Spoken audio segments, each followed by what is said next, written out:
Saudara-saudari, jika Anda berpura-pura mabuk dan tak sadarkan diri untuk menguji ketulusan istri Anda, kebenaran seperti apa yang akan Anda hadapi? Saya, pada malam itu, tidak pernah membayangkan bahwa pilihan saya akan menjadi penyesalan seumur hidup. Saya pikir saya sudah mabuk berat sampai tidak tahu apa-apa lagi. Siang itu saya menenggak 3 kaleng bir, dan malamnya, saya minum beberapa gelas lagi bersama Pak RT di sebelah. Istri saya, Maya, mengomel, katanya kalau saya minum terus seperti itu, hati dan ginjal saya bisa rusak. Ia menyuruh saya cepat mandi dan tidur. Saya hanya tersenyum tanpa berkata apa-apa, tapi sejujurnya, saya tidak mabuk sama sekali. Semua itu sengaja saya lakukan untuk menguji hati istri saya. Belakangan ini, Maya banyak berubah. Ia mulai lebih memperhatikan penampilannya, dan riasannya semakin tebal dari hari ke hari. Kemanapun ia pergi, ia akan menyemprotkan parfum yang wanginya memenuhi seluruh rumah. Kadang-kadang, ia tersenyum sendiri saat melihat ponselnya, lalu kaget dan cepat-cepat menyembunyikannya ketika saya mendekat. Suatu kali, saya pernah melihat nama asing dengan emoji hati di riwayat panggilannya. Ketika saya bertanya siapa, istri saya tertawa canggung. "Hanya pelanggan," katanya. "Aku simpan begitu biar ingat siapa beli apa." Saya ikut tertawa, tetapi hati saya terasa seperti diremas. Keraguan mulai tumbuh, tetapi sampai malam itu, saya masih ingin mempercayainya. Saya sengaja menjatuhkan diri di sofa dan berpura-pura pingsan. Satu tangan saya terkulai lemas, satu kaki sedikit terentang. Dan mata saya hanya terbuka sedikit, cukup untuk mengamati sekitar. Seluruh rumah gelap gulita. Saya mendengar suara sandal Maya bergesekan dengan lantai keramik.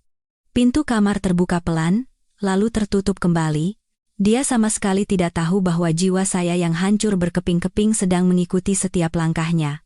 Sekitar 1 jam berlalu. Terdengar ketukan pintu yang sangat pelan, seolah-olah itu adalah sinyal yang sudah disepakati. Saya mendengar Maya berbisik di luar, "Cepat masuk. Jangan sampai dilihat tetangga." Seorang pria masuk ke dalam.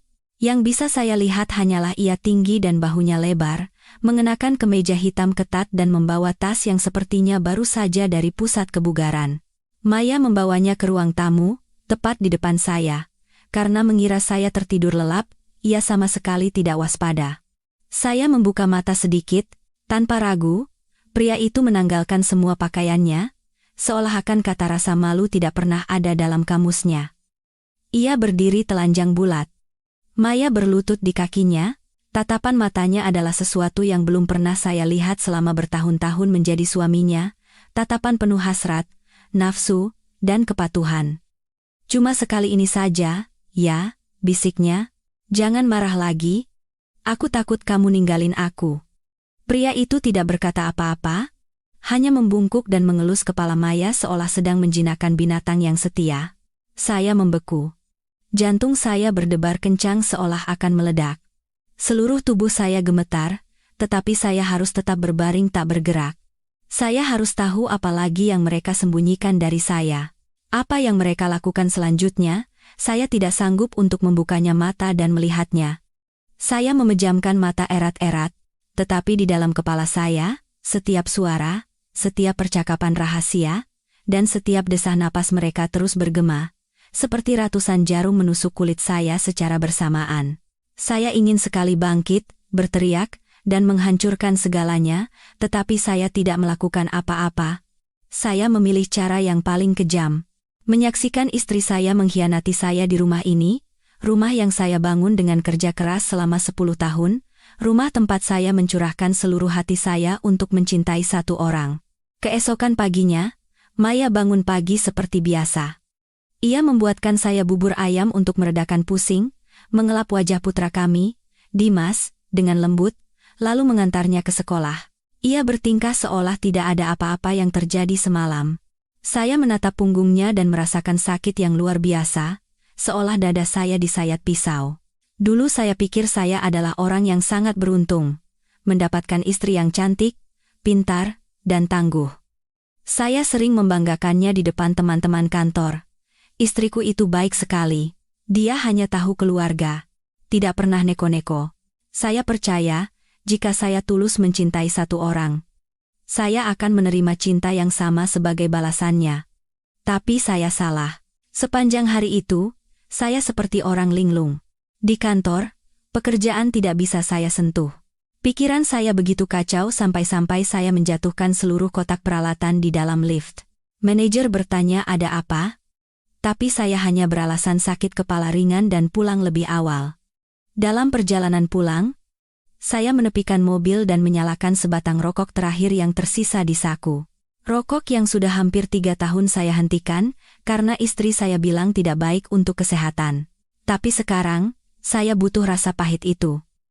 Untuk mengingatkan diri saya bahwa ini bukan mimpi buruk. Malam itu, saya makan malam seperti biasa. Maya bertanya, "Kenapa kelihatan capek sekali? Mukamu pucat." Saya menjawab, "Sepertinya mau flu." "Enggak apa-apa." Dia menyisihkan duri dari ikan dan memberikannya kepada saya sambil tersenyum. Tangannya yang lembut mengelus kening saya seolah saya ini anak kecil. Tenggorokan saya tercekat. Bagaimana bisa wanita yang telah mengkhianati saya ini memerankan sandiwara sebagai istri yang begitu sempurna dan penuh kasih? Saya tahu saya tidak bisa membiarkan situasi ini berlarut-larut. Semuanya harus diperjelas. Kebenaran apa yang tersembunyi di balik pria itu? Siapa dia? Dan sejak kapan hubungan mereka dimulai? Saya harus mengetahuinya. Dan mengapa wanita yang dulu menangis di bahu saya karena luka ditinggalkan di masa lalu, kini bisa mengkhianati saya dengan begitu kejam? Seolah tidak pernah mencintai saya sehari pun. Saya akan menceritakan semuanya, satu persatu, setiap rasa sakit yang saya rasakan, bukan untuk dihakimi oleh siapapun, tetapi agar Anda yang mendengar cerita ini bisa menarik kesimpulan sendiri. Bisakah Anda memaafkan seorang istri yang berlutut di hadapan pria lain di rumah yang Anda bangun seumur hidup?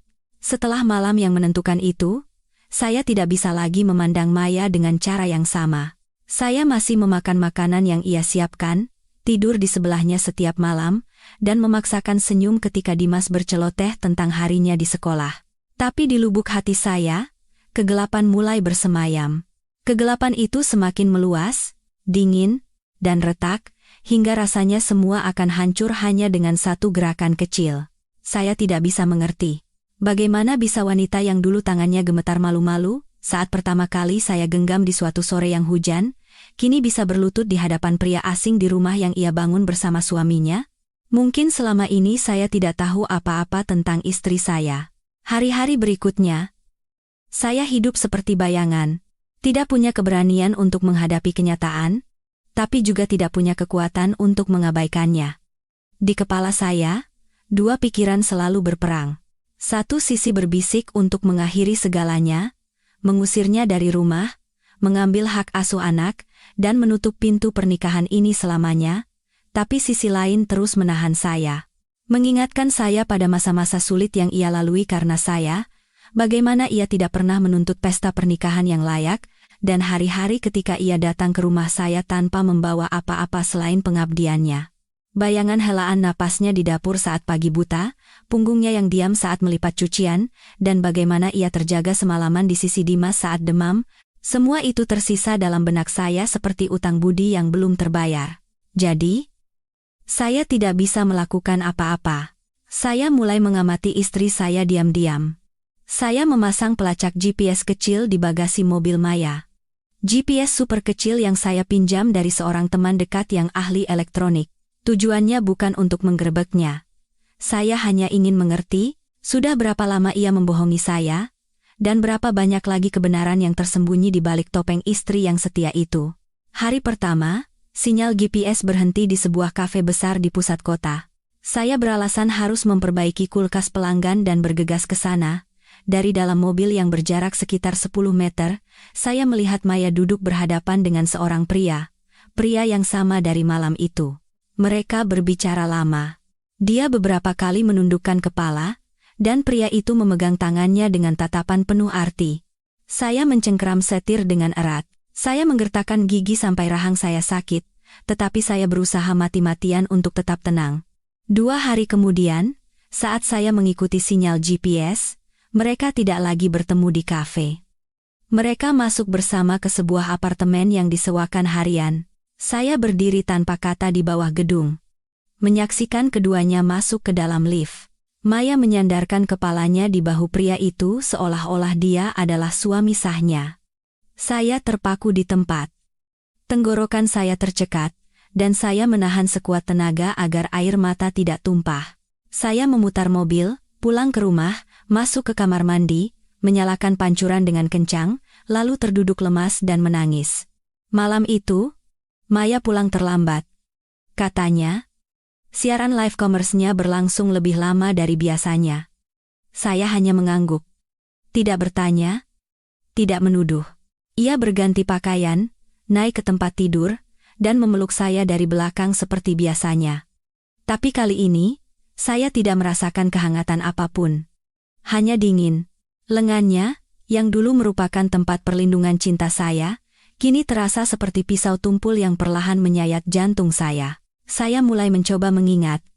Sejak kapan dia mulai berubah? 6 bulan lalu, saat Maya mulai mengikuti kelas marketing online dan bergaul dengan banyak orang, termasuk pria-pria asing. Ia mulai berkata, "Kamu nggak ngerti. Zaman sekarang wanita juga harus punya karier, nggak bisa cuma ngurus rumah tangga." Saya mendukungnya. Saya membantunya merekam video, bahkan mengedit warna dan videonya. Saya tulus berharap dia sukses. Tapi sepertinya, kepercayaan saya justru membuka jalan bagi kegelapan untuk merasuk. Saya mulai memeriksa rekening bank dan riwayat transaksi dompet digital, dan saya menemukan bahwa selama 3 bulan terakhir, Maya telah mentransfer lebih dari 50 juta rupiah ke rekening asing. Dalam nominal kecil, antara 3 hingga 5 juta sekali transfer, tetapi berkali-kali. Setelah melacak informasi rekening itu, ternyata itu milik pria itu, Randy. Saya hampir gila. Bukan hanya selingkuh, dia juga memberikan uang hasil jerih payah saya kepada selingkuhannya. Kaki saya lemas dan saya langsung terduduk di lantai. Untuk pertama kalinya dalam bertahun-tahun hidup sebagai kepala keluarga, air mata saya mengalir. Keesokan harinya, saya menjemput Dimas di tempat lesnya lebih awal dari biasanya. Anak itu kaget melihat saya, lalu berlari dan memeluk saya erat. "Ayah, kok pulangnya cepat?" kata ibu. "Ayah sibuk terus, jadi jarang bisa jemput aku." Saya tersenyum sedih sambil mengelus kepalanya. Melihat mata jernih anak saya merasa dialah orang yang paling malang di dunia. Dalam hati saya bertekad, apapun yang terjadi, hak asuh anak harus jatuh ke tanganku. Aku tidak bisa membiarkan anak ini tinggal bersama seorang ibu yang melakukan perbuatan menjijikan di rumah tempat ia dibesarkan. Malam itu, saya duduk sendirian di ruang tamu, memeluk setumpuk dokumen tebal, salinan bukti transfer bank, foto-foto yang diambil diam-diam di kafe dan hotel, serta pesan-pesan mereka yang saya pulihkan dengan aplikasi pelacak jarak jauh. Semua bukti perselingkuhan telah terkumpul. Saya sudah memiliki semua yang saya butuhkan, tetapi masih ada satu pertanyaan yang belum terjawab di benak saya. Kenapa? Kenapa orang yang kucintai selama 10 tahun bisa mengkhianatiku dengan cara sekejam ini? Saya harus mendengarnya langsung dari mulutnya. Bukan untuk memaafkan, tapi untuk mengakhiri. Saya sudah memutuskan. Besok malam, setelah Dimas tidur, saya akan duduk berhadapan dan bertanya. Tanpa berbelit-belit, tanpa air mata, tanpa memohon, tanpa amarah, hanya sebagai seorang suami yang ingin tahu alasan mengapa hatinya dihancurkan oleh orang yang pernah bersumpah untuk menghabiskan sisa hidupnya bersamanya. Malam itu, hujan turun rintik-rintik. Tidak cukup dingin untuk menusuk tulang, tetapi cukup untuk membuat hati seseorang semakin berat. Saya duduk di sofa ruang tamu, menunggu Maya. Lampu tidak saya nyalakan, hanya cahaya temaram dari lampu tidur di kamar yang menyinari dinding yang dingin. Dimas sudah tidur lebih awal setelah selesai membaca komik yang saya belikan. Anak itu tidur dengan pulas. Wajahnya yang bulat tampak begitu damai, seolah-olah kata pengkhianatan tidak ada di dunia ini. Saya mengelus kepala putra saya sekali sebelum melangkah keluar. Hati saya terasa seberat batu. Maya pulang lewat jam 9. Ia membuka pintu dan masuk dengan hati-hati. Di tangannya ada kotak makanan yang masih hangat. Melihat saya duduk di sana, ia berhenti sejenak, lalu tersenyum dan berkata, "Belum tidur. Aku bawakan bubur ayam buat kamu. Cuaca dingin, makan yang hangat, ya?" Saya tidak menjawab, juga tidak menerima bubur itu.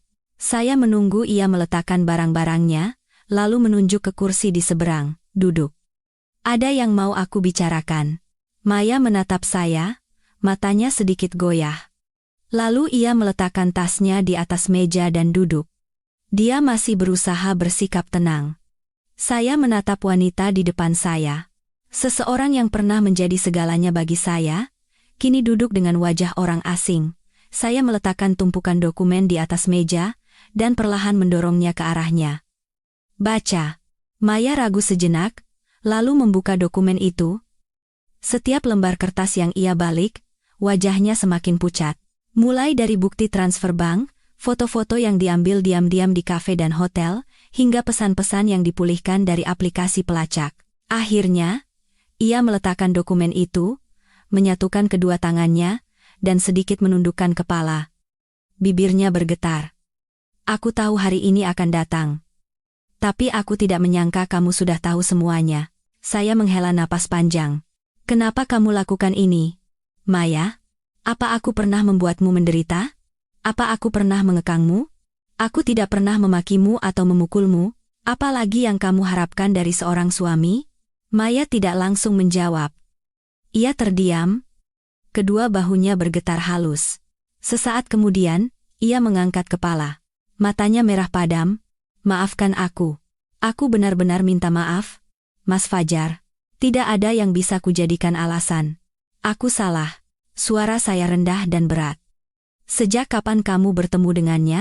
Ia terdiam. Saya bertanya lagi. Kali ini lebih lambat. Lebih berat. Sejak kapan? Maya menjawab, nyaris berbisik. Sekitar 6 bulan yang lalu, aku bertemu Randy saat siaran langsung.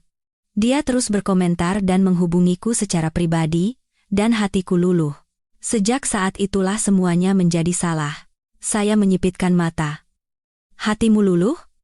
Atau kamu hanya ingin bersenang-senang? Mungkin aku tidak lagi terlihat menarik bagimu. Kan? Katakan. Maya menangis terseduh-seduh. Bukan. Bukan seperti itu. Kamu orang baik. Terlalu baik. Tapi aku merasa diabaikan. Setiap hari kamu lembur. Pulang ke rumah hanya untuk makan dan tidur. Aku kesepian. Rasanya aku tidak terlihat di matamu. Saya tertawa sinis. Tawa yang lebih pahit dari air mata. Jadi, kerja kerasku untuk menghidupi keluarga, untuk melunasi cicilan rumah, menjadi sebuah dosa karena aku tidak punya waktu untuk meladeni rengekan istriku? Maya menutupi wajahnya dengan kedua tangan dan terisak-isak. Saya tidak tahan lagi dan berdiri. Aku pikir kamu wanita yang kuat. Aku pikir kamu berbeda dari wanita lain. Ternyata kamu sama saja. Begitu ada pria yang terlihat lebih mapan dan muda, kamu siap menginjak-injak keluargamu. Bahkan berlutut di kakinya di rumah ini, di rumah tempat suami dan anakmu tinggal. Apa kamu pernah menganggapku sebagai suamimu? Maya meraung. Aku tahu aku tidak pantas. Aku salah. Tapi nasi sudah menjadi bubur. Aku tidak punya keberanian untuk berhenti. Rasanya seperti terseret. Aku kecanduan perasaan dicintai dan diperhatikan itu. Randy membuatku merasa penting, merasa seperti wanita sejati. Saya memotongnya. Lalu aku ini apa? Mesin pencetak uang? Penjaga rumah saat kamu pergi selingkuh? Udara di dalam ruangan terasa berat. Suara tangisan Maya memantul di dinding dan membuat kepala saya pening. Saya duduk kembali dan berkata dengan menekankan setiap kata. Aku sudah siapkan surat cerai. Hak asuh anak akan kuambil. Kamu tidak pantas menjadi seorang ibu. Maya bangkit dan berlutut di kaki saya.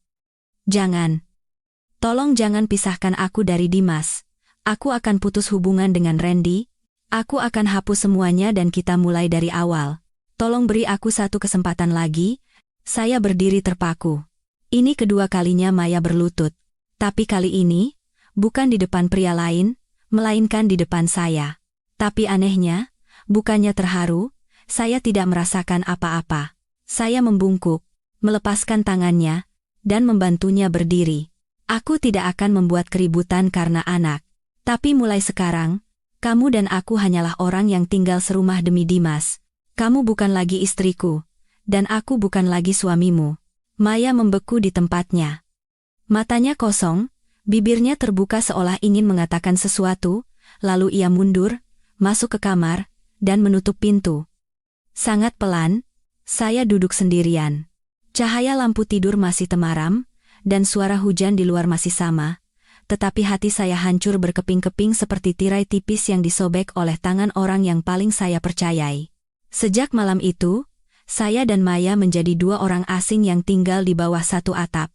Di pagi hari kami saling menyapa, makan di meja yang sama, dan menasihati anak kami untuk mengerjakan PR, sikat gigi, dan tidur lebih awal.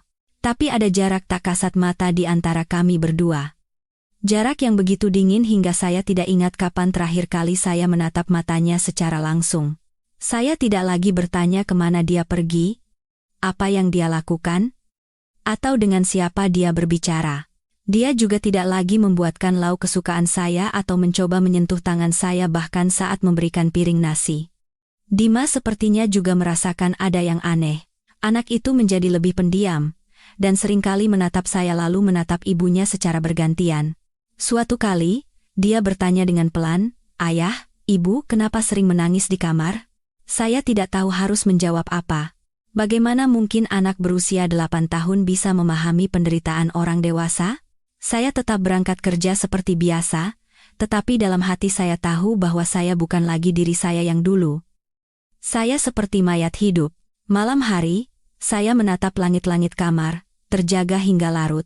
Terkadang, saya mendengar suara isak tangis Maya dari kamarnya, tapi saya tidak mendatanginya. Air matanya tidak lagi menimbulkan emosi apapun bagi saya, karena air mata setelah pengkhianatan terkadang tak lebih dari air kotor. Saya ingin mengakhiri hubungan ini dengan pasti, tetapi saya tidak punya keberanian karena anak. Saya tidak ingin anak saya mengalami perceraian orang tua di usia yang terlalu muda, jadi untuk sementara saya memutuskan untuk bertahan. Tapi setiap kesabaran ada batasnya. Saya pikir setelah malam itu, Maya akan takut dan benar-benar putus dengan Randy. Saya pikir setidaknya dia masih punya sedikit hati nurani, tapi dia terus menemuinya, dengan cara yang lebih rahasia dan licik. Suatu hari, saya kebetulan perlu menelepon kurir dan meminjam ponselnya, lalu menemukan aplikasi tersembunyi dan mengetahui segalanya. Ketika saya membuka aplikasi itu, dunia saya runtuh sekali lagi. Ada banyak sekali foto selfie yang dikirim Maya kepada Randy. Foto dengan piyama, foto hanya berbalut handuk, bahkan video pendek di mana ia berekspresi manja dan mengucapkan kata-kata yang membuat saya merinding jika mendengarnya. Pesan-pesan mereka lebih tidak tahu malu lagi. "Mas Fajar lembur hari ini. Kesini ya. Kangen banget sama punggung lebar Mas. Kalau tidur nggak peluk Mas, semalaman nggak bisa nyenyak. Aku sudah sisihkan 20 juta lagi. Besok aku transfer, jangan boros ya." Saya tidak bisa percaya. Bahkan setelah semua yang terjadi, setelah menangis, berlutut, dan memohon pengampunan, dia mengkhianati saya lagi. Bukan hanya sekali, tetapi terus-menerus menipu saya bahkan setelah semuanya terbongkar. Saya duduk termenung di kamar selama hampir 1 jam. Jantung saya berdebar begitu kencang seolah akan pecah. Saya ingin berteriak, ingin menghancurkan ponsel itu, ingin segera mencari Randy dan menghajarnya. Tapi kemudian saya berpikir, kekerasan tidak akan menyelesaikan apa-apa. Jika saya benar-benar ingin mengakhirinya, saya butuh cara yang bisa menyelesaikan semuanya dengan tuntas dalam 1 kali kesempatan. Saya menelepon seorang teman kuliah, yang sekarang bekerja di sebuah firma hukum. Saya mengirimkan semua bukti dan memintanya untuk membuatkan surat gugatan cerai, sekaligus surat gugatan hak asuh anak. Teman saya bilang, dengan bukti sebanyak ini, saya tidak hanya akan mendapatkan hak asuh Dimas, tetapi juga bisa menuntut uang ganti rugi. Lalu dia bertanya, "Tapi kamu benar-benar tidak apa-apa? Kamu yakin mau mengakhirinya?" Saya terdiam selama beberapa detik, lalu menjawab, "Dulu aku mencintai wanita itu lebih dari siapapun. Tapi sekarang, aku hanya merasa jijik." Malam itu, setelah anak saya tidur, saya memanggil Maya ke meja makan. Saya menyodorkan tumpukan dokumen. Dengan tangan gemetar, ia membuka dokumen itu dan membaca satu persatu foto dan pesan yang saya cetak dari aplikasi tersembunyi. Tidak perlu bertanya lagi. Tatapan matanya mengatakan segalanya. Kali ini, ia tidak menangis, hanya duduk diam dengan wajah pucat seperti kertas putih. Saya berkata dengan suara tenang, "Ini surat cerai. Aku tidak butuh apa-apa.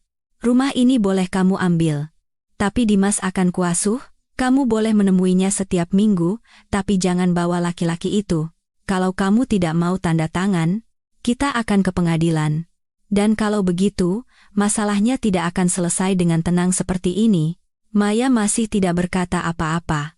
Sesaat kemudian, ia bertanya dengan suara lirih, "Aku mau tanya sesuatu. Apa kamu pernah mencintaiku?" Saya menatap matanya lekat-lekat. "Aku mencintaimu sampai rela mempertaruhkan seluruh masa depanku. Aku percaya kamu adalah takdirku. Tapi Maya, kamu membunuh laki-laki itu. Dengan pengkhianatanmu, dengan kebohonganmu, dengan setiap sen uang yang kamu berikan kepada selingkuhanmu di belakangku." Dia menundukkan kepala. Untuk pertama kalinya dalam beberapa minggu, saya tahu Maya terdiam bukan karena takut, tetapi karena tidak ada lagi yang bisa dikatakan. Saya mengeluarkan pulpen dan meletakkannya di depannya. "Tanda tangani. Demi anak kita. Kalau kamu masih mau menjaga harga dirimu, besok aku akan memberitahu seluruh keluargamu, termasuk orang tuamu." Maya mengambil pulpen itu. Tangannya gemetar, tetapi akhirnya ia menandatanganinya. Hanya satu goresan pulpen, tetapi rasanya seperti ada sesuatu yang pecah di dalam dada saya. Bukan jantung, tetapi kenangan 10 tahun pernikahan yang penuh dengan kepercayaan, harapan, dan pengkhianatan. Setelah menandatangani surat cerai, Maya masuk ke kamarnya tanpa berkata apa-apa. Saya duduk sendirian di ruang tamu hingga larut malam. Suara detak jam di dinding terdengar seperti musik latar yang menyedihkan bagi hidup saya yang telah hancur. Pulpen yang ia gunakan untuk menandatangani tergeletak di atas meja, dingin seperti hati saya.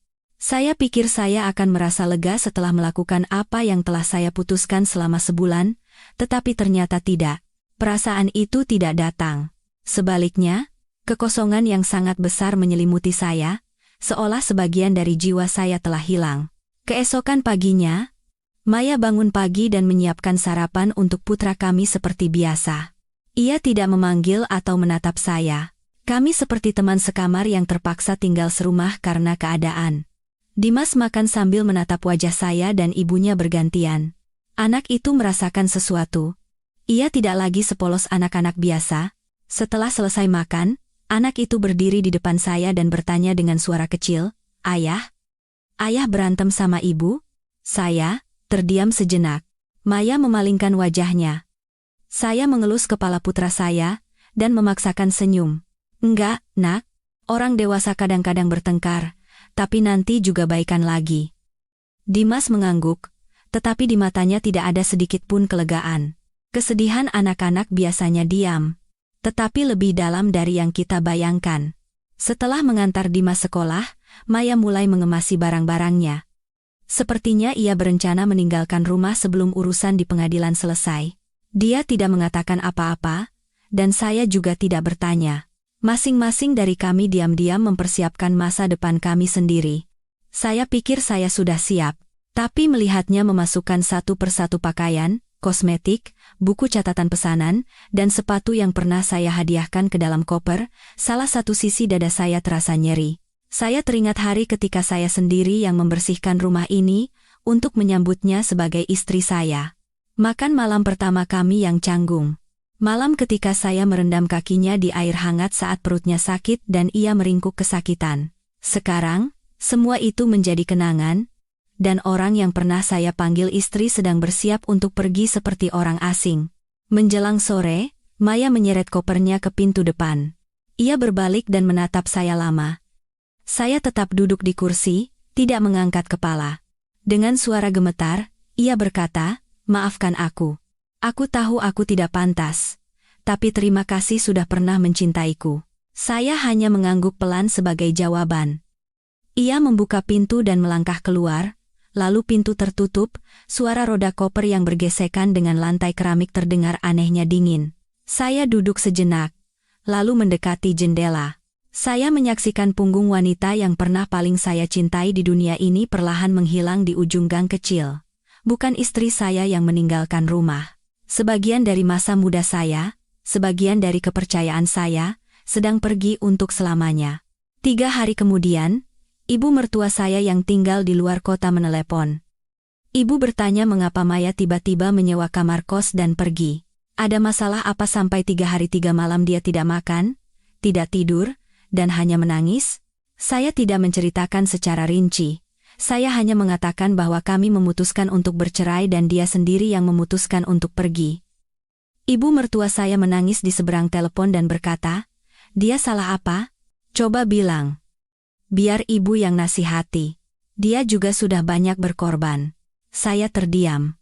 Beberapa penderitaan tidak bisa diceritakan kepada orang lain, bahkan kepada keluarga si pengkhianat sekalipun. Menceritakannya hanya akan menambah rasa sakit.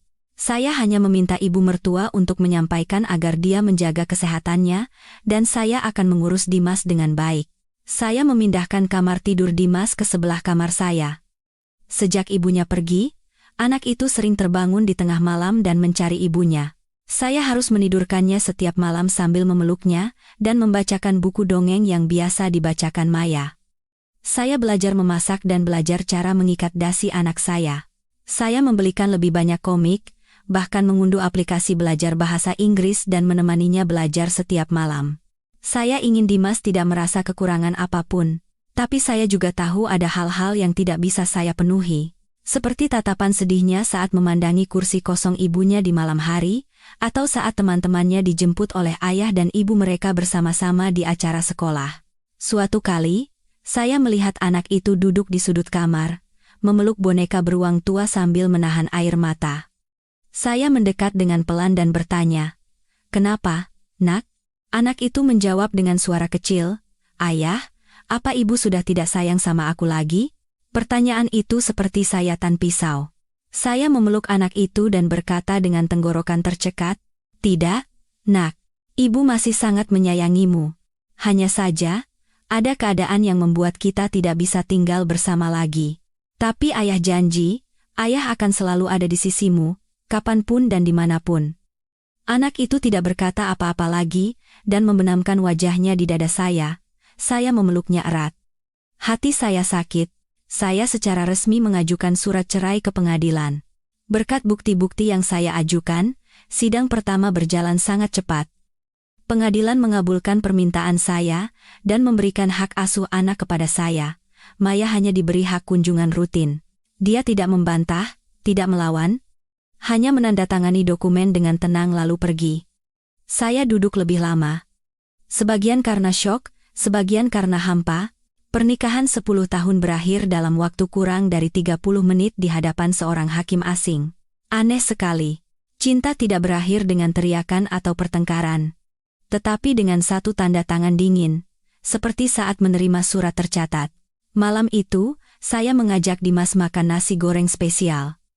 Anak itu terlihat sangat senang dan bersemangat menceritakan tentang sekolahnya. Saya mengangguk dan berpura-pura gembira, tetapi salah satu sudut hati saya terus terasa sakit. Saya tahu mulai sekarang saya harus belajar menjadi seorang ayah sekaligus ibu, tanpa kehadiran seorang ibu. Dan itu akan menjadi perjalanan yang sangat berat. Tapi saya memutuskan untuk menerimanya. Demi anak saya, dan demi diri saya sendiri yang telah kehilangan cinta dan kepercayaan, tetapi masih memiliki keberanian untuk menjadi seorang ayah. Kehidupan setelah perceraian sama sekali tidak mudah. Terutama bagi seorang pria yang seumur hidupnya hanya terbiasa dengan peran sebagai kepala keluarga dan tidak pernah membayangkan akan mengasuh anak sendirian. Beberapa hari pertama, segalanya terasa canggung, mulai dari mengantar jemput anak sekolah, menyiapkan makanan, membimbing belajar, hingga mengurus kesehatannya. Suatu malam, Dimas tiba-tiba demam tinggi.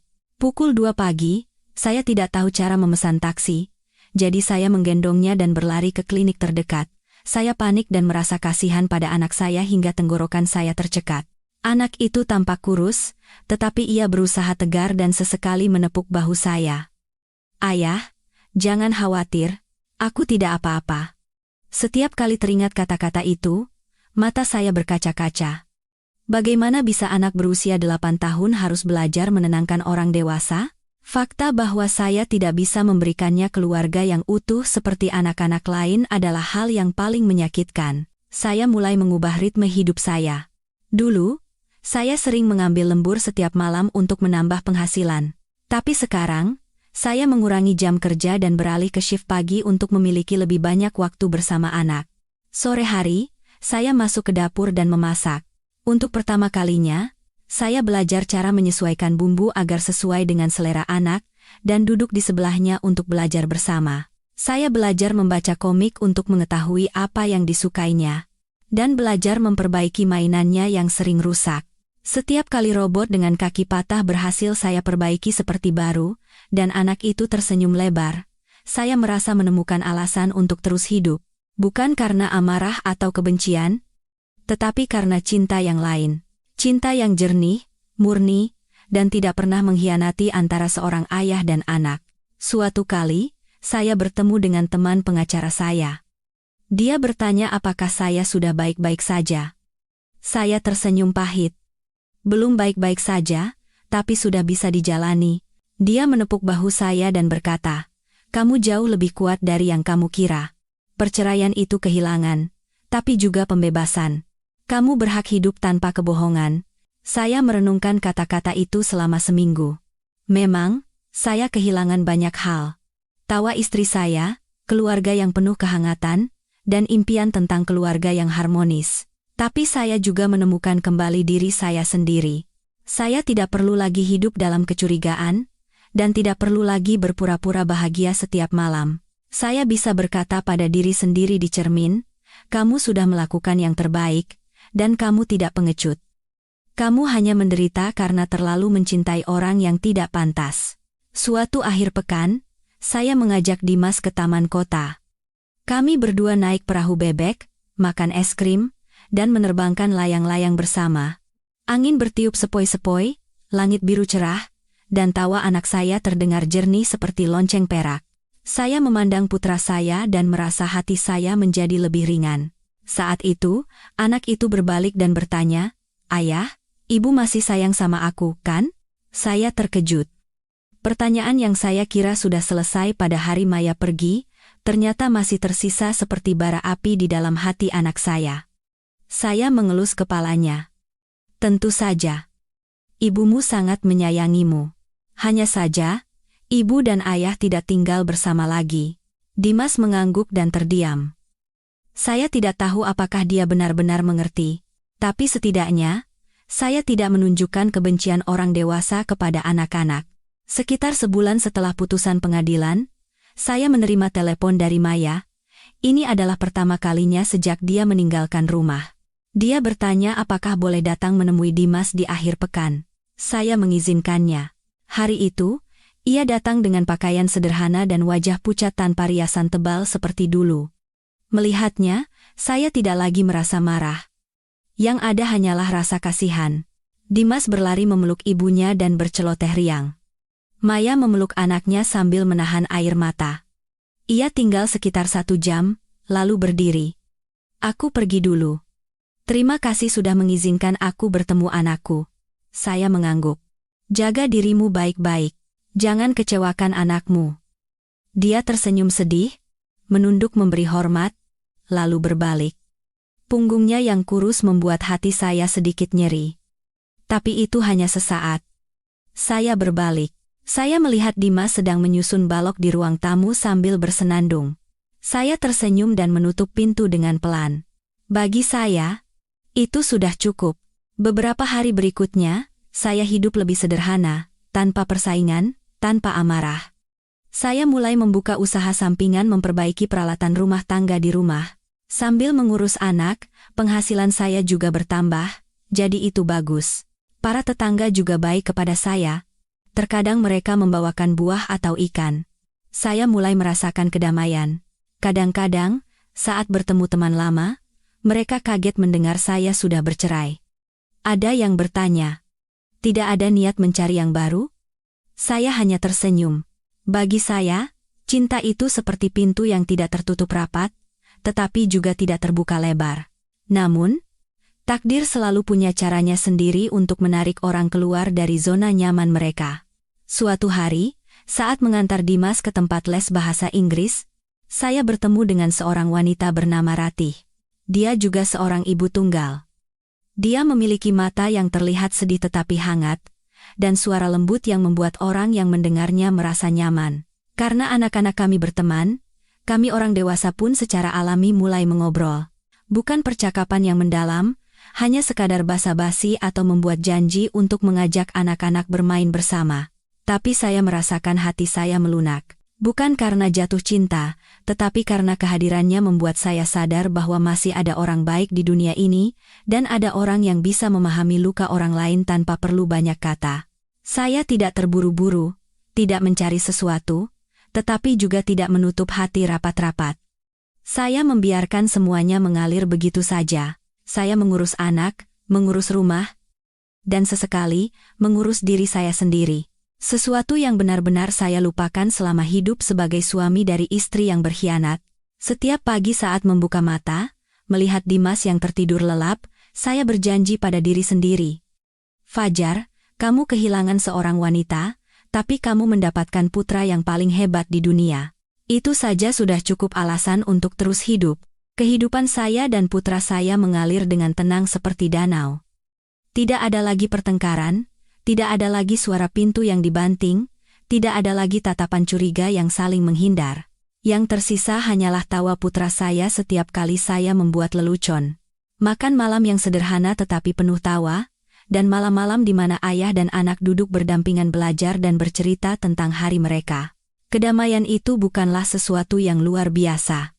Tetapi bagi saya yang pernah mengalami pengkhianatan dan luka yang dalam, itu adalah hadiah paling berharga di dunia. Ratih, wanita yang saya temui di tempat les bahasa Inggris anak saya, mulai semakin sering muncul dalam percakapan saya dan Dimas. Setiap kali saya menyebut namanya, Dimas tersenyum cerah. Ayah, tahu nggak, kemarin Tante Ratih cerita tentang kucing tersesat, lucu banget.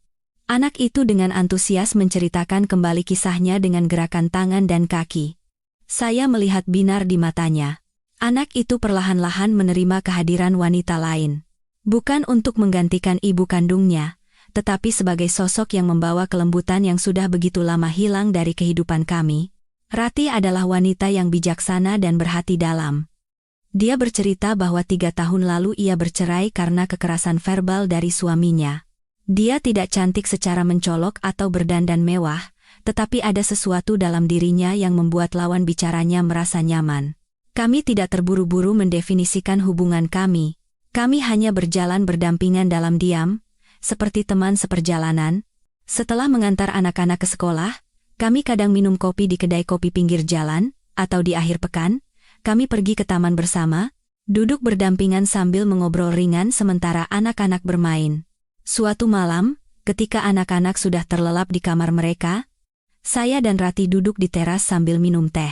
Malam itu angin bertiup lembut, dan aroma bunga kertas yang ditanam di pot menyebar samar-samar. Saya bertanya, pernah merasa tidak bisa percaya lagi pada cinta? Dia tersenyum sambil menatap ke kejauhan. Sering. Terutama saat berbaring di samping anakku dan memikirkan masa lalu. Tapi kemudian, tiba-tiba aku berpikir, kalau aku tidak percaya pada perasaan, bagaimana aku bisa mengajarkan tentang kebaikan hati atau cinta kepada anakku? Saya terdiam. Kata-katanya menyentuh suatu tempat di hati saya. Tiba-tiba saya sadar. Setelah bercerai, saya tidak pernah sekalipun mengatakan kepada Dimas bahwa cinta adalah sesuatu yang bisa dipercaya. Saya hanya mengajarinya cara berhati-hati, cara melindungi diri, dan cara agar tidak disakiti oleh orang lain. Tapi saya lupa satu hal yang paling penting. Bahwa cinta adalah naluri manusia yang paling indah. Dan jika kita kehilangannya, kita akan hidup seperti mayat berjalan. Saya menatap Ratih. Dia tidak berusaha merebut hati saya, tidak juga terburu-buru dalam hubungan. Dia hanya ada di sana, diam dan hangat, seperti seseorang yang selalu siap mendengarkan. Terkadang saya merasa takut. Takut salah memilih lagi, takut membuka hati lalu terluka lagi. Tapi kemudian saya berpikir, hidup dalam ketakutan sama saja dengan memenjarakan diri sendiri. Jadi, saya memutuskan untuk mencoba sekali lagi. Tanpa terikat, tanpa terburu-buru, hanya memberi kesempatan untuk saling memahami, berbagi, dan menjadi teman. Dengan harapan, mungkin saja kami bisa mencintai dengan tenang. Dimas sepertinya sangat menyukai Ratih. Setiap kali bertemu, dia akan berlari dan memamerkan gambar barunya, atau nilai ujiannya. Anak itu tidak mengatakannya secara verbal, tetapi saya tahu dia ingin ada seorang wanita di sisi ayahnya, bukan karena kekurangan kasih sayang ibu, tetapi karena secara naluriah, anak membutuhkan sandaran yang lebih lembut. Sosok Tante Ratih yang bisa ia panggil dengan alami tanpa canggung. Suatu kali, Dimas berkata kepada saya dengan suara pelan, "Ayah, nanti kalau punya pacar, kasih tahu aku dulu." "Ya, aku juga mau ikut milih." Saya tertawa terbahak-bahak, memeluknya, dan berkata dengan suara serak, "Iya. Ayah janji, tapi orang itu harus menyayangimu lebih dulu." Setelah itu, saya membawa anak saya pulang ke kampung untuk menemui ibu saya. Ibu saya sudah sangat tua, rambutnya memutih, tetapi masih sehat. Beliau sangat senang melihat saya lebih banyak tersenyum, makan dengan lahap, dan tidur nyenyak. Ibu berkata, "Laki-laki yang jatuh tapi bisa bangkit lagi, dan tetap hidup dengan benar, itu lebih kuat daripada ratusan orang sukses di luar sana." Saya menggenggam tangan ibu saya. Hati saya terharu. Ibu tidak menyalahkan Maya, tidak juga menjelek-jelekan mantan menantunya. Beliau hanya diam-diam mengasihani putra dan cucunya. Cinta ibu saya seperti benang yang menyambung kembali kebaikan yang saya kira telah hilang. Saya tidak tahu bagaimana masa depan akan berjalan. Hanya saja, kebahagiaan sederhana ini bangun pagi-pagi setiap hari, membuat kopi, mengantar anak ke sekolah, dan menjemputnya di sore hari untuk makan bersama, adalah sesuatu yang dulu tidak saya sadari betapa berharganya. Saya bukan orang yang sempurna, tetapi saya berusaha. Bukan untuk membuktikan kepada siapapun, tetapi untuk mengembalikan kesempatan kepada diri saya sendiri yang bernama Fajar, yang pernah dikhianati dan tersesat, untuk hidup dengan benar, tulus, dan tidak menyimpang. Saya tidak lagi membenci Maya. Setiap orang punya jalannya masing-masing, dia telah membuat pilihan yang salah, dan dia sedang menanggung akibatnya. Saya juga sakit, tetapi saya tidak membiarkan rasa sakit itu membuat saya menjadi orang yang kejam. Jika suatu saat nanti dia sadar dan menengok ke masa lalu, saya harap dia juga menemukan kedamaiannya sendiri. Dan saya, sekarang, mulai merasa puas. Bukan karena ada orang baru, bukan juga karena hidup menjadi lebih baik, tetapi karena saya belajar memaafkan diri saya sendiri. Saya pikir semuanya sudah tenang. Setelah bercerai, kami menempuh jalan masing-masing, tidak lagi terikat, dan tidak saling berutang apapun. Tapi hidup tidak pernah sesederhana itu. Dan manusia seperti Randy, yang telah merasuki keluarga saya seperti racun, bukanlah tipe orang yang akan mundur begitu saja hanya karena saya diam. Dia kembali. Bukan kepada saya, tetapi kepada Maya. Saya mengetahui fakta itu pada suatu Jumat malam dari telepon Maya. Suaranya ketakutan dan gemetar. "Mas Fajar, maaf. Tapi tolong aku. Randy." Dia datang ke kosku dan memukulku. Saya terdiam selama beberapa detik. Sekeras apapun saya mencoba menata perasaan, saya tidak bisa mengabaikan berita bahwa wanita yang pernah menjadi istri saya dipukuli. Saya segera menanyakan alamatnya dan mengemudikan mobil dengan gila. Malam itu hujan rintik-rintik dan jalanan licin. Tetapi saya tidak peduli. Yang terlintas di benak saya hanyalah bayangan Maya yang menangis karena dikhianati di masa lalu, dan sekarang nasibnya menjadi korban kekerasan dari selingkuhan yang begitu ia bela. Saya tiba di sebuah kamar kos kumuh di gang sempit. Maya meringkuk di sudut tempat tidur. Bibirnya sobek dan pipinya memar. Sebelum saya sempat bertanya apapun, ia menangis meraung-raung dan memeluk saya. "Tolong jangan tinggalkan aku sendirian di sini. Aku takut. Dia bilang akan kembali lagi, dia mengancam akan membunuhku kalau aku tidak memberinya uang." Saya melepaskan lengannya dan bertanya, "Kenapa? Kamu masih berhubungan dengannya?" Maya terisak-isak dan berkata, "Dia bilang kamu tidak akan memaafkanku. Dan dia masih membutuhkanku. Aku tidak tahu harus percaya siapa. Aku tidak menyangka dia akan berubah sejauh ini." Saya membawa Maya ke rumah sakit untuk menjahit bibirnya yang sobek. Dia tidak banyak bicara, hanya menahan sakit dengan mata kosong. Saya tidak bertanya lebih jauh. Beberapa kesalahan harus ditanggung sendiri, tetapi saya bukan tipe pria yang hanya diam melihat seorang wanita dianiaya. Saya berkata, untuk sementara, tinggallah di rumah ibuku. Masalah ini akan aku selesaikan melalui orang yang aku kenal. Maya menatap saya dengan mata terbelalak, seolah tidak percaya dengan apa yang didengarnya. Dia bertanya, kamu sudah tidak membenciku lagi? Saya menjawab, benci. Tapi aku bukan orang jahat. Dan bagaimanapun juga, kamu adalah ibu dari anakku. Saya menelepon teman pengacara saya dan bertanya cara menangani Randy dalam koridor hukum. Teman saya menyarankan untuk mengajukan laporan polisi dengan surat visum. Tapi saya tahu, bajingan seperti Randy tidak takut pada hukum, melainkan pada kehilangan muka. Saya menghubungi seorang senior yang dulu bekerja di bidang keamanan dan memintanya untuk mencari alamat dan rekam jejak Randy. Ternyata, dia pernah terlibat dalam penipuan berkedok MLM dan punya catatan penganiayaan, tetapi berhasil lolos. Sekarang, dia hidup dengan memeras uang dari wanita-wanita lugu atau menjual barang secara online. Saya memutuskan untuk menemui Randy secara langsung. Saya tidak memukulnya, tidak juga memakinya. Saya hanya menyerahkan tumpukan dokumen berisi semua informasi yang saya miliki tentangnya. Di dalamnya juga ada foto luka Maya dan surat laporan polisi yang belum saya ajukan. Saya berkata, masalah ini akan kuanggap selesai dengan tenang. Tapi sekali lagi kamu mendekati Maya atau anakku, ini tidak akan berakhir hanya di kantor polisi. Kalau laporan ini masuk, semua catatan kriminalmu di masa lalu akan terangkat kembali. Mau coba? Randy menatap saya, matanya goyah. Dia tahu saya tidak bercanda. Manusia sepertinya hanya berani di depan wanita lemah, tetapi di depan orang yang benar-benar akan bertindak seperti saya, dia hanyalah seekor tikus. Setelah kejadian itu, dia menghilang. Saya mengantar Maya kembali ke kosnya, dan memastikan tempat itu aman. Dia berterima kasih kepada saya, lalu dengan ragu-ragu berkata, aku tahu aku tidak pantas mengatakan ini.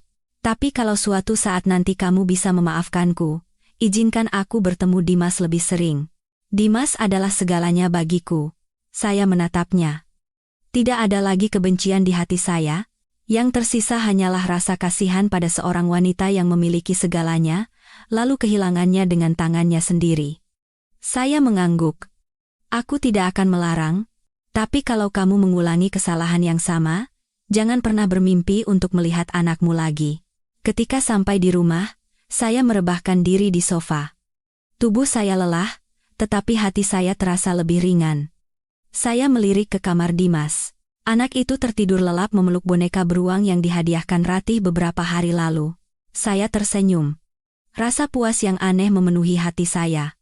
Bukan karena berhasil mengalahkan Randy, tetapi karena fakta bahwa saya telah melewati satu cobaan lagi, dengan tetap tegar dan tegas, tetapi juga menjaga kemanusiaan saya agar tidak menjadi orang yang hina. Perlahan-lahan, saya sedang menjadi seorang ayah, seorang pria yang kelak akan dibanggakan oleh putra saya. Saya mengirim pesan kepada Ratih. Hari ini sedikit lelah. Besok ketemu, ya. Aku mau cerita sesuatu yang konyol. Dia membalas dengan emoji tertawa dan hati kecil.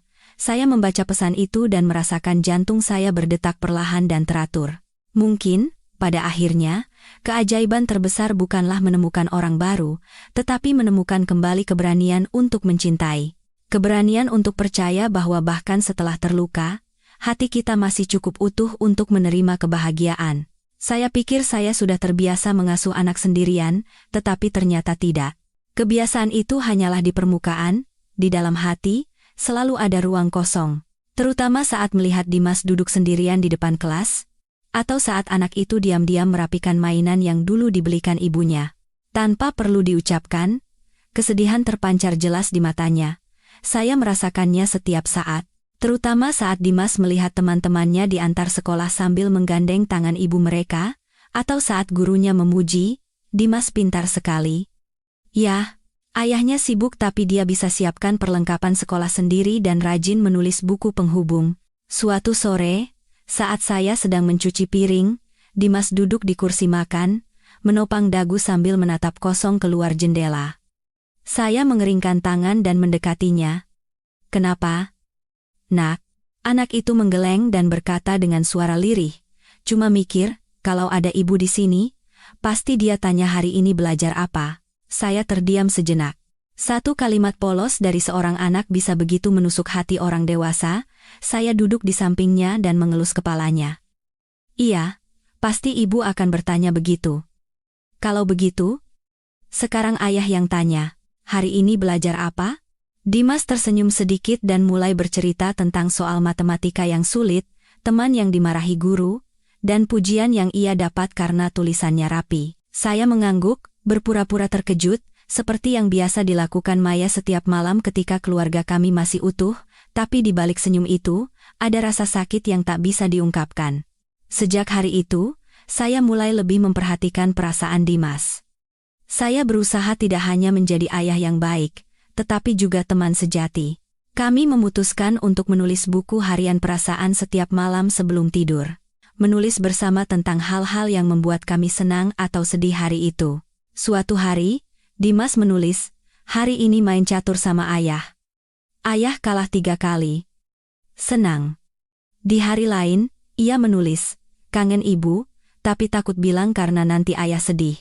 Membaca tulisan itu, dada saya terasa sesak. Saya tidak pernah melarangnya merindukan ibunya. Tapi kebisuan saya ternyata membuatnya merasa bersalah, bahkan untuk sekadar menyebut nama ibunya. Saya mulai mengubah diri saya. Ketika Dimas berbicara tentang ibunya, saya tidak lagi menghindar. Saya mendengarkan. Saya menceritakan kenangan-kenangan indah kami bersama ibunya. Saat ibunya mengajak saya ke pasar malam, saat ibunya pertama kali membuat telur dadar gulung yang gosong, dan betapa ibunya menangis saat Dimas pertama kali sakit. Saya tidak menceritakan hal-hal buruk. Saya tidak ingin merusak citra ibunya di mata anak saya. Saya mengerti, apapun yang terjadi di antara orang dewasa, bagi seorang anak, ibu adalah sosok suci yang tak tergantikan. Dan saya ingin Dimas tumbuh menjadi anak yang berhati lapang. Anak yang mengerti bahwa dalam hidup ini tidak hanya ada benar dan salah, tetapi juga ada saat-saat yang tak terhindarkan yang membutuhkan pengampunan. Suatu minggu sore, Dimas memeluk saya dari belakang dengan erat dan berkata dengan gembira, "Ayah, aku gambar keluarga kita." Saya penasaran dan berkata, "Mana? Coba ayah lihat." Anak itu mengeluarkan kertas A4 yang digambar dengan krayon secara tidak beraturan. Dalam gambar itu ada 3 orang. Saya, Dimas, dan Ratih. Putri Ratih, Ara, juga ada di sana. Kami berempat berada di bawah satu atap, dan di sampingnya ada pohon bunga kertas dan kucing putih peliharaan Ratih. Melihat gambar itu, hati saya membuncah. Saya bertanya dengan pelan, "Lalu, ibu di mana?" Dimas ragu sejenak, lalu menunjuk ke awan kecil di sudut gambar. "Ibu di sini. Ibu jadi awan, selalu jagain aku." Saya tidak bisa berkata apa-apa. Saya hanya memeluk anak itu sekuat tenaga. Anak itu tidak mengatakan ibunya meninggal atau meninggalkannya. Dia hanya menggambar ibunya sebagai awan. Sosok yang tidak ada secara fisik, tetapi ada di suatu tempat dengan cara yang utuh, lembut, dan penuh cinta. Saya memasang gambar itu dalam bingkai dan meletakkannya di atas meja belajar Dimas. Setiap kali melihat gambar itu, saya diam-diam berterima kasih atas pelajaran sederhana namun mendalam yang diberikan anak saya. Cinta tidak harus selalu berada di sisi untuk menjadi utuh. Cukup jika ia tetap utuh di dalam hati. Seiring berjalannya waktu, Dimas menjadi semakin stabil. Anak itu menjadi ceria, jujur, dan suka menceritakan kejadian di sekolah kepada saya dan Ratih. Suatu kali, wali kelasnya menelepon saya. "Bapak Fajar, hari ini Dimas menulis karangan tentang keluarga, dan hasilnya bagus sekali." Dia menulis tentang ayahnya, ada kalimat ayahku adalah pahlawan yang menjadi ayah sekaligus ibu. Saya sangat terharu membacanya. Saya menutup telepon dengan hati yang hangat. Bukan karena pujian itu, tetapi karena saya tahu semua usaha saya tidak sia-sia. Dimas merasakan bahwa cinta yang saya berikan bukanlah sekadar tanggung jawab, tetapi cinta yang utuh tanpa syarat. Malam itu, saya berbaring di samping anak saya, dan bertanya dengan pelan, "Dimas, kalau nanti ada seseorang di samping ayah, bagaimana menurutmu?" Anak itu berbalik menatap saya dengan mata membulat. "Maksudnya Tante Ratih, ya?" Saya tertawa. "Tepat sekali." Dimas tersenyum dan mengangguk. "Aku suka Tante Ratih. Tante baik, pintar masak, dan suka cerita lucu. Dan tante sayang sama aku. Itu saja sudah cukup. Yah, saya mengelus kepalanya dan berkata pelan, ayah sayang sekali sama anak ayah. Anak itu memejamkan mata, tetapi senyum masih tersungging di bibirnya. Melihatnya tertidur, hati saya terasa luar biasa damai. Saya tidak takut lagi. Tidak takut terluka, tidak takut masa lalu, tidak takut mengasuh anak sendirian, karena sekarang saya tahu, putra saya tumbuh menjadi orang baik di lingkungan yang penuh cinta, rasa hormat, dan ketulusan. Ketika saya menyelamatkan Maya dari Randy, sepertinya semuanya menjadi tenang. Maya tidak lagi muncul tiba-tiba atau menelepon untuk meminta maaf. Frekuensi kunjungannya untuk menemui Dimas juga berkurang. Setiap kali datang, ia hanya duduk diam di samping anak itu selama sekitar 15 menit, mendengarkan ceritanya, lalu buru-buru pamit dengan alasan sibuk. Awalnya saya pikir dia menghindar karena malu atau belum bisa keluar dari kegelapan yang ia ciptakan sendiri. Tetapi setelah menerima surat tulisan tangannya yang dikirim melalui pos, barulah saya mengerti, beberapa orang benar-benar pergi, bukan karena kebencian, tetapi karena mereka sadar tidak ada lagi yang bisa mereka pegang. Surat itu ditulis dengan tinta ungu, dan tulisannya bergetar seolah tangan penulisnya kedinginan. Di awal surat, Maya menyebut dirinya saya dan menulis, "Untuk Mas Fajar, pria yang pernah menjadi cerminan hidupku yang benar." Saya harus berhenti sejenak untuk mengatur napas setelah membaca kalimat itu. Dalam surat 2 lembar itu, tidak ada belas kasihan diri, tidak ada permohonan, tidak ada pembelaan, hanya ada pengakuan seorang wanita yang menengok kembali hidupnya dengan mata penyesalan yang terlambat. Dia menulis bahwa pada hari ia dipukuli oleh Randy, ia tersadar, bukan karena rasa sakit fisik, tetapi karena saat itu ia melihat dirinya dengan jelas, sosok wanita malang, miskin, tanpa sandaran, yang hidup menumpang di kamar kos bau jamur dan diperlakukan seperti sampah oleh selingkuhannya. Dia menulis bahwa untuk pertama kalinya dalam hidupnya, ia merasakan bagaimana rasanya kehilangan segalanya. Suami, anak, kehormatan, dan harga diri. Dan di tengah keputusasaan itu, cara saya menolongnya dengan diam-diam, tanpa menyebarkan aib atau menghinanya, membuatnya menangis semalaman karena malu dan menyesal. Dia menulis, "Saya tidak akan memohon untuk dimaafkan. Saya tahu ada kesalahan yang tidak bisa diperbaiki, dan ada luka yang tidak akan sembuh. Tapi, saya hanya minta satu hal terakhir. Izinkan saya pergi dengan tenang. Dalam beberapa minggu, saya berencana pergi bekerja di luar negeri. Bukan untuk melarikan diri, tetapi untuk memulai dari awal. Kali ini, tanpa bergantung pada siapapun, tanpa menunggu bantuan siapapun, hanya dengan kedua tangan saya sendiri." Membaca kalimat itu, hati saya terasa anehnya ringan. Bukan karena puas. Saya sadar. Terkadang satu tatapan terakhir dari orang yang pernah mencintaimu memberikan pencerahan yang lebih besar daripada pelajaran yang keras sekalipun. Tatapan yang cukup dingin untuk menyadarkan, dan cukup benar untuk membuatmu merasa hina. Di akhir surat, Maya menambahkan, "Saya tahu Dimas butuh seorang ibu.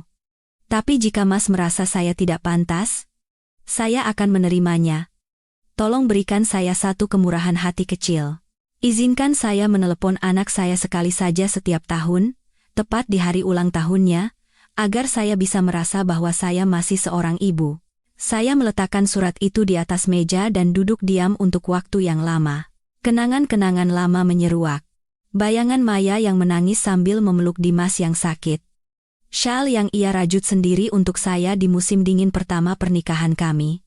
Tangannya yang gemetar saat membungkus hadiah ulang tahun saya, seolah sedang menyatakan cinta untuk pertama kalinya.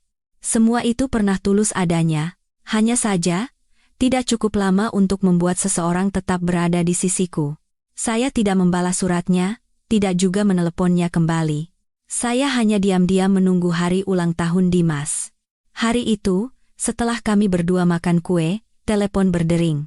Dimas berlari mengangkatnya, dan matanya berbinar saat mendengar suara ibunya.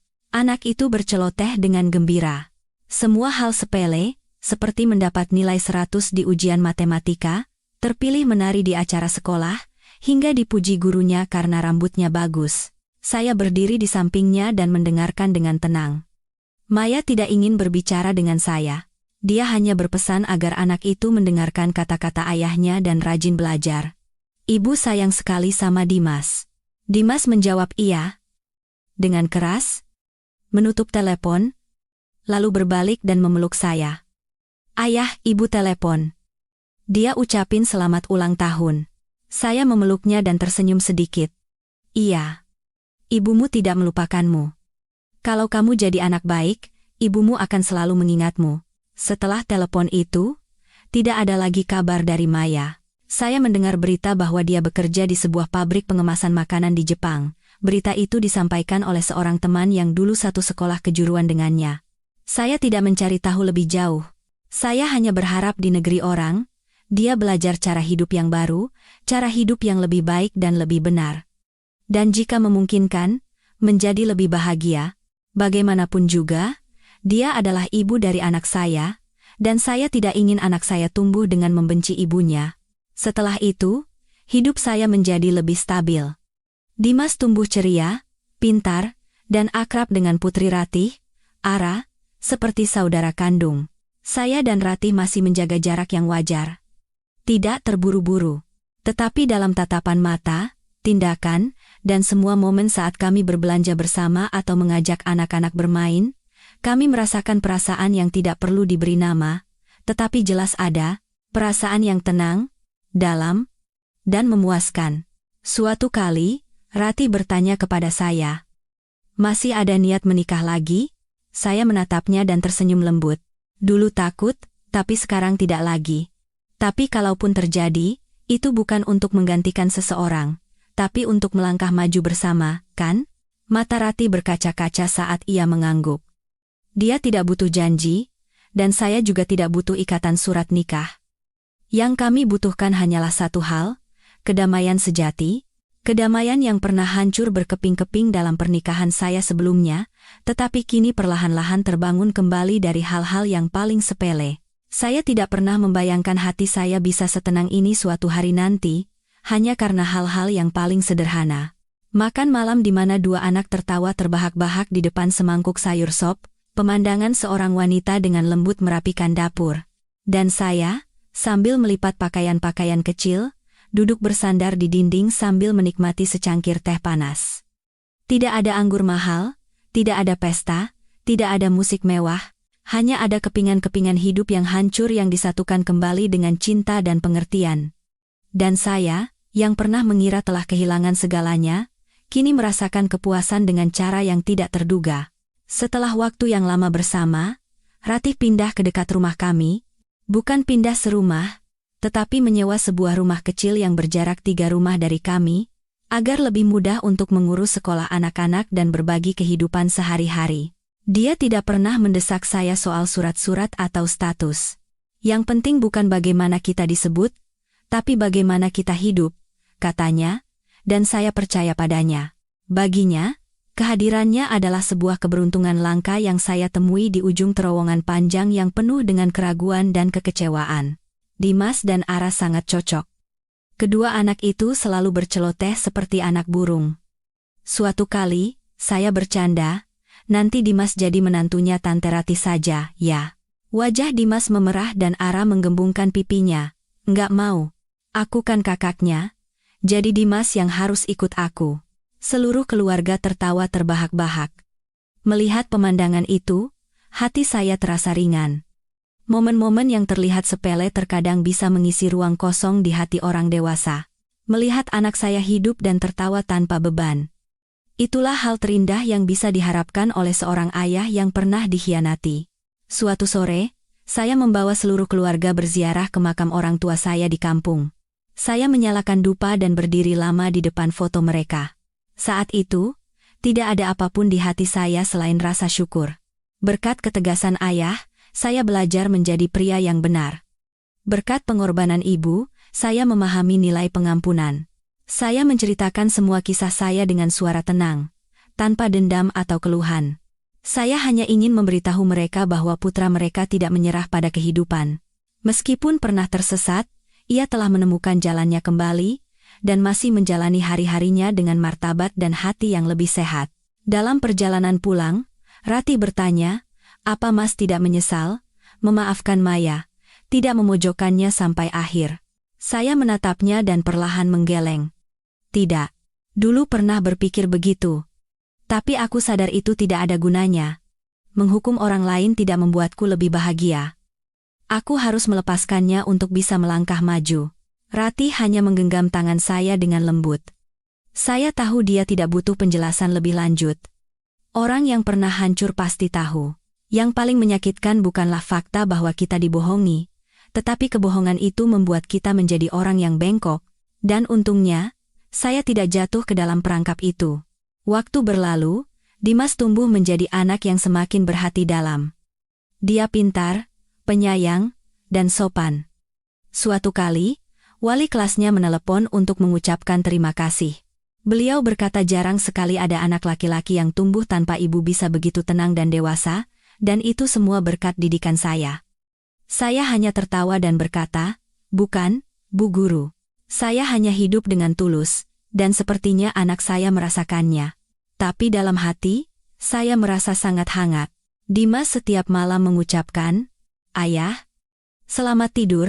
Setiap pagi sebelum berangkat sekolah memeluk saya, dan setiap hari jadi membuatkan kartu ucapan dengan tangannya sendiri. Tindakan-tindakan kecil itu adalah hadiah terbesar dalam hidup saya. Dan lebih dari siapapun, saya tahu dia melakukan itu karena dia merasakan kedamaian sejati di rumah ini. Maya menepati janjinya. Setiap tahun di hari ulang tahun putranya, ia menelepon sekali, berbicara singkat, dan tidak pernah menuntut atau mengungkit masa lalu. Dia seperti bayangan yang telah pergi jauh, tidak lagi mengganggu atau masuk ke dalam hidup saya. Kadang-kadang, saya mendengar kabar bahwa dia mengirim uang kepada kerabatnya di kampung atau membantu adik yatim piatu di panti asuhan dekat tempat kosnya dulu. Saya tidak berkomentar apa-apa. Setiap orang berhak untuk memulai kembali. Dan jika penyesalan Maya tulus, hidup akan tetap adil baginya. Suatu sore, saat merapikan rak buku tua, saya menemukan surat terakhir Maya. Saya ragu sejenak, apakah harus membuangnya. Akhirnya, saya melipat surat itu dengan hati-hati, memasukkannya ke dalam amplop lain, dan menulis 2 kata di atasnya. Masa lalu. Bukan karena sayang untuk menyimpannya, bukan juga untuk mengenang seseorang. Hanya untuk menyimpan sebuah waktu yang pernah menjadi bagian dari diri saya, yang menyakitkan tetapi menjadi pijakan bagi saya yang sekarang. Tidak ada yang bisa melangkah ke masa depan tanpa beban masa lalu, yang penting adalah di mana kita meletakkan beban itu, dan tidak membiarkannya menekan hati kita. Malam itu, Dimas kembali melihat gambar lamanya. Saya melihatnya menambahkan beberapa warna, mengecat ulang atap, dan menggambar pot bunga serta anjing kecil yang baru kami pelihara. Saya bertanya, "Lagi perbaiki gambarnya?" Anak itu tersenyum cerah dan mengangguk. "Rumah kita jadi lebih bagus. Aku mau gambarnya sama persis dengan aslinya." Saya tersenyum dan mengangguk pelan. "Iya. Rumah kita memang jadi lebih bagus. Bukan karena orangnya bertambah, bukan juga karena ada yang menggantikan, tapi karena semua orang yang tinggal di rumah ini tahu cara mencintai satu sama lain dengan benar. Dulu saya pikir akhir dari sebuah pernikahan adalah vonis, jeritan, dan dendam yang tak berkesudahan. Tapi sekarang saya sadar, terkadang, akhir adalah sebuah penutupan yang tenang, tidak gaduh, dan tidak kejam. Satu orang pergi dengan diam, dan yang ditinggalkan menatap punggungnya, lalu berbalik dan melanjutkan jalannya dengan hati yang damai. Dan saya, butuh waktu yang sangat lama untuk mencapai kedamaian itu. Tidak mudah, ada malam-malam tanpa tidur, ada saat-saat di mana saya ingin menghancurkan segalanya karena marah, ada saat-saat di mana saya menjadi lemah karena teringat masa lalu yang begitu indah, tapi entah bagaimana, saya berhasil melewatinya. Bukan karena saya kuat, tetapi karena saya tidak bisa menunjukkan sisi rapuh di depan anak saya. Besok pagi, saya akan menyeduh secangkir kopi, membuka jendela, dan melihat sinar matahari yang merembes masuk melewati pohon bunga kertas. Dimas sudah lebih besar, bisa menyiapkan tas sekolahnya sendiri, merapikan kamarnya, dan membantu saya mencuci piring dan mengelap meja makan. Anak itu tidak lagi sering bertanya tentang ibunya. Mungkin sekarang dia sudah mengerti bahwa orang dewasa tidak selalu bisa menepati janji. Tapi jika saling mencintai dengan tulus, meskipun tidak berada di sisi setiap hari, kita bisa menyisakan tempat untuk satu sama lain di dalam hati. Anak itu masih suka menggambar dan menulis cerita-cerita pendek. Di dalamnya, saya adalah ayah pahlawan, dan Tante Ratih adalah orang yang membuat masakan telur terenak di dunia. Ratih perlahan-lahan menjadi bagian yang tak terpisahkan dari kehidupan saya dan anak saya. Tanpa perlu diucapkan, tanpa perlu janji, dia selalu tahu kapan saya butuh kesunyian dan kapan saya butuh seseorang untuk memeluk. Suatu kali, saya demam dan terbaring lemas di sofa. Dia datang, membuatkan bubur, mengompres kening saya, menidurkan Dimas, lalu diam-diam menjaga saya semalaman. Keesokan paginya saat membuka mata, saya melihatnya tertidur dengan kepala bersandar di pegangan kursi, masih menggenggam tangan saya. Saat itu, tidak ada pikiran lain selain rasa syukur yang mendalam. Syukur karena hidup tidak begitu kejam dan menyisakan satu orang yang cukup sabar, lembut, dan tulus untuk saya. Kami masih belum menikah, dan tidak perlu saling memanggil suami atau istri. Kami hidup dengan cara kami sendiri, diam-diam tetapi hangat, seperti sebuah keluarga kecil. Setiap akhir pekan, kami berempat saya, Ratih, Dimas, dan Ara pergi ke supermarket bersama, berbelanja, memasak, dan membersihkan rumah. Di hari hujan, kami sekeluarga berkumpul melihat foto-foto lama, video saat Dimas pertama kali berjalan, dan video pesta ulang tahun Ara yang kelima. Rumah dipenuhi tawa, dan tidak ada yang menyebut orang lama atau mengungkit masa lalu, karena kami semua tahu. Apa yang harus disimpan sudah tersimpan utuh di dalam hati, dan apa yang harus dilepaskan tidak perlu lagi disimpan di hati. Suatu sore, saya mengajak Dimas berziarah ke makam kakek dan neneknya. Anak itu meletakkan seikat bunga kecil, menangkupkan kedua tangannya, dan berdiri lama di sana. Saya bertanya, lama sekali berdoanya, minta apa? Anak itu berbalik dan berkata dengan mata berbinar, minta ke kakek nenek supaya ayah sehat terus, dan supaya ayah bahagia sama Tante Ratih. Soalnya aku suka banget sama rumah kita yang sekarang. Saya memeluknya dan berkata pelan, ayah juga. Ayah juga suka sekali sama rumah kita yang sekarang. Untuk pertama kalinya, saya berani menyebut tempat ini sebagai rumah. Bukan sebagai tempat di mana seseorang pernah berkhianat, tetapi sebagai ruang kebangkitan, cinta tanpa syarat, dan tempat di mana hati yang robek perlahan-lahan sembuh. Saya masih melanjutkan pekerjaan perbaikan kecil-kecilan, mengerjakan instalasi listrik atau air di beberapa rumah tetangga. Tidak kaya, tetapi cukup untuk hidup. Setiap kali pelanggan bertanya, Mas Fajar kok kelihatannya senang terus, ya? Saya hanya tersenyum dan berkata, mungkin karena sudah terbiasa hidup sederhana. Tapi sebenarnya saya tahu. Alasan saya senang adalah karena saya tidak menjadi orang jahat meskipun telah melalui penderitaan. Saya masih tahu cara bersyukur, masih tahu cara menyayangi orang lain, dan masih percaya pada kebaikan. Mungkin itulah hal terbesar yang berhasil saya pertahankan di tengah semua kejadian itu. Malam itu, setelah anak-anak tidur, saya duduk di balkon memandangi gemerlap lampu kota di kejauhan. Ratih datang dan memberikan secangkir teh jahe. Dia duduk di samping saya dan menyandarkan kepalanya di bahu saya. Tidak ada yang berbicara, tetapi kehangatan orang di samping saya sudah cukup untuk mengisi hati saya. Saya menatap langit dan berbisik, Ayah, Ibu, aku baik-baik saja sekarang, benar-benar baik-baik saja. Dan untuk pertama kalinya setelah waktu yang sangat lama, hati saya terasa ringan seperti awan. Awan yang terbang melewati masa-masa kelam, meninggalkan semua badai di belakang, menuju tempat di mana ada sinar matahari yang hangat, kedamaian, dan cinta yang tulus dan murni. Setahun setelah Maya pergi, hidup saya mengalir dengan tenang seperti danau di pagi hari. Tanpa gejolak, tanpa perubahan, hanya rutinitas yang teratur, sederhana, tetapi penuh dengan momen-momen yang membuat saya bersyukur karena masih hidup. Saya bangun setiap pagi oleh panggilan Dimas, mengendarai mobil tua yang sudah akrab untuk bekerja. Sore hari, saya mendengar Ratih bercerita tentang bacaan Ara, dan Dimas yang sibuk ingin membantu ayahnya memperbaiki lampu meja yang rusak. Dan setiap malam sebelum tidur, saya diam-diam berterima kasih kepada kehidupan yang tidak meninggalkan saya di masa-masa tergelap. Bulan November tahun itu, saya menerima sebuah paket dari Jepang. Tidak ada nama pengirim, hanya alamat lama saya yang tertulis. Di dalamnya ada sebuah kotak kayu kecil, dan di dalamnya ada sebuah boneka beruang koklat yang sudah usang, sebuah syal berwarna merah muda pucat, dan selembar foto kecil. Dalam foto itu, Maya berdiri di depan ladang bersalju, memegang sebuah papan bertuliskan dalam bahasa Jepang dan Indonesia, "Semua usaha ini agar putraku bisa bangga." Tidak ada surat, tidak ada penjelasan lain. Tapi saya tahu, Maya masih hidup dengan caranya sendiri, berusaha untuk memulai kembali, menebus kesalahannya, dan menepati janji kecilnya untuk hidup dengan tidak memalukan bagi apa yang pernah ia tinggalkan.